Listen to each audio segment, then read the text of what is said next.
welcome back to another. Oh, this mustache is crazy. It's a little uneven there. Should have gotten that. Anyway, welcome back to another episode of Victor Dose Cinema. So, let me close my window here. I don't want any of my neighbors to hear my thoughts on movies. And I have my little notebook locked and loaded here, ready to go. So, our first review is for the film Dogman. So here's the plot. I'll be reading it direct from the book. So if you see me looking down, it's because I am. A police officer and his faithful dog get injured in the line of duty, and as a result, end up becoming one dog head, man body, Dogman. So as this new creation, Dogman is tasked with stopping the most evil cat in town, Petey the cat. All right. So, there it is. This is a kids' film, so I will remember to be a little bit lenient in my discussion of it, as I often have been, I feel like lately. Some have even said that I have lost my luster or my edge to myself, but I don't think I have. I think I am exactly the same. Anyway, this is based on a series of books by Dave Pilkey, spelled like Dav Pilkey, who did Captain Underpants. This was definitely made for a new generation of children with a much shorter attention span because there are a million things happening a minute in this film. And this seems like it would be a good thing and that it would then be able to hold your attention for longer because it's doing so much, but instead it just becomes absolutely exhausting. I was actually quite with it for the first 15 minutes or so. There were several gags that were happening that were funny, but yeah, just not very sustainable for a full 97 minutes, I believe this film was.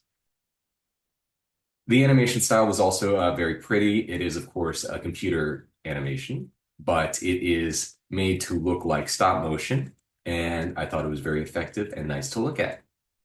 Some very fun textures. And the running gag of the film is that Dogman does not speak. He is a dog head, after all, on a man's body. And so out of that dog's mouth is only whimpering and howling and barking and a lot of growling, too, a lot of gurrs, classic dog move. And so that was all well and good, but it doesn't really allow him to ever be the center of his own story. The film actually focuses far more on Petey the cat, voiced by Pete Davidson, and Lil Rel Howard, who plays the police chief, and Isla Fisher, who plays the star reporter of the town. And so, even those two aside, they weren't really even the focus, Lil Rel and Isla. It was mostly Petey the cat, and he has this big evil plan to clone himself and then become doubly evil by having two of himself.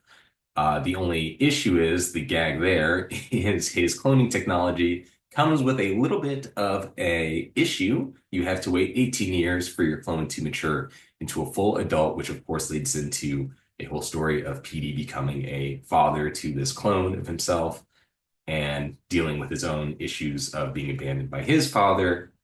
And yeah, definitely a lot of gags there. And Lil Petey is honestly the star, the scene stealer of the show here.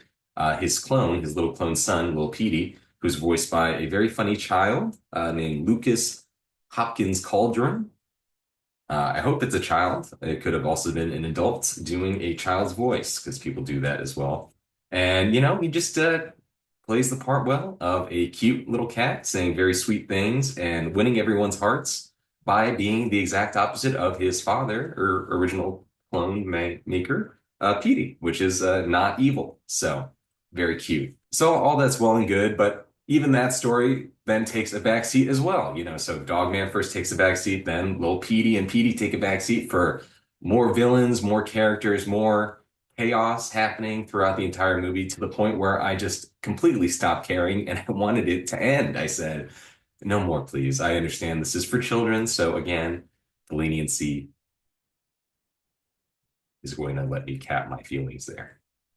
And yeah, it's overall a fine film. I suppose it's definitely for kids, but it definitely has me concerned for the state of our children's or future children's attention spans. If this is what they are going to be used to at all times, then I could see a lot of very overwhelming pictures coming out in the near future, specifically made for children. So we'll see what happens. I can only hope that the children are as overwhelmed as I was while watching it, and that inspires the filmmakers to take a step back and maybe just take a small breather and not do too much in the future. Again, I admire them for trying to do a lot, but it was, again, tiresome. I will give Dog Man 2.5 out of 5 stars.